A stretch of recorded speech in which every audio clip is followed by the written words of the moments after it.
मेरी कहानी शायद दर्द को शब्दों में बयां कर पाऊं। मैं बक्सवाहा हूँ। शायद आप में से कईयों ने मुझे पहचाना होगा। आते जाते मुझे कभी देखा भी होगा और कईयों के लिए बिल्कुल अनजान हूँ। सुना है मैं बहुत कीमती बन गया हूँ। आसपास की चहल पहल बताती है कुछ होने वाला है। भेदभाव इंसान में होता था, जंगलों में भी होगा ये मैंने जाना है। मेरा एक दूर का रिश्तेदार आरे मुंबई में है ना, जो आप तो जानते होंगे। सुना है उसे बचाने सब आ गए थे। अब शायद मेरे नाम में ही कुछ कमी रह गई।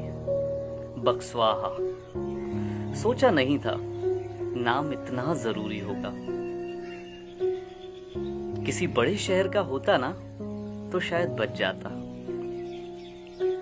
चलो मैं कुछ अपने बारे में बताता हूँ। अब जाना तो तय है तो अपनी कहानी सुनाकर ही जाऊं। छतरपुर से कुछ मील दूर में रहता हूँ। मेरा नाम बक्सवाहा है। मैं वही हूँ जिसने तुम्हें सांसें दी, तुम्हारा बूढ़ा दोस्त। अरे तुम्हारे ही किसी अपने ने मुझे बोया था। मैं वही बक्सवाहा हूँ।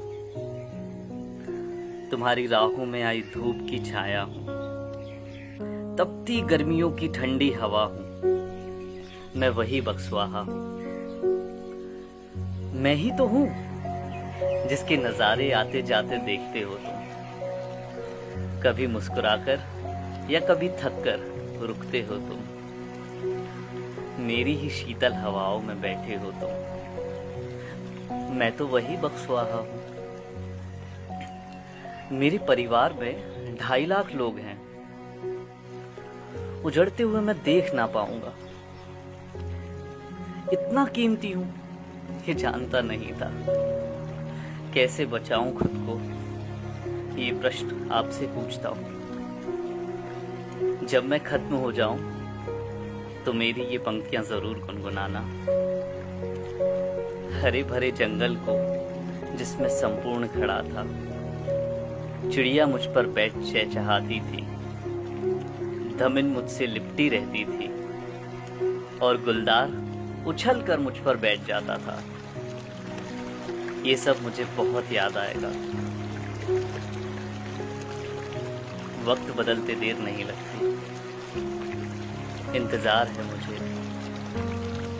वो वक्त भी आएगा जब यह सब ठीक हो जाएगा। मेरी कहानी शायद दर्द को शब्दों में बयां कर पाऊं। मैं बक्सवाहा हूँ। शायद आप में से कईयों ने मुझे पहचाना होगा। आते जाते मुझे कभी देखा भी होगा और कईयों के लिए बिल्कुल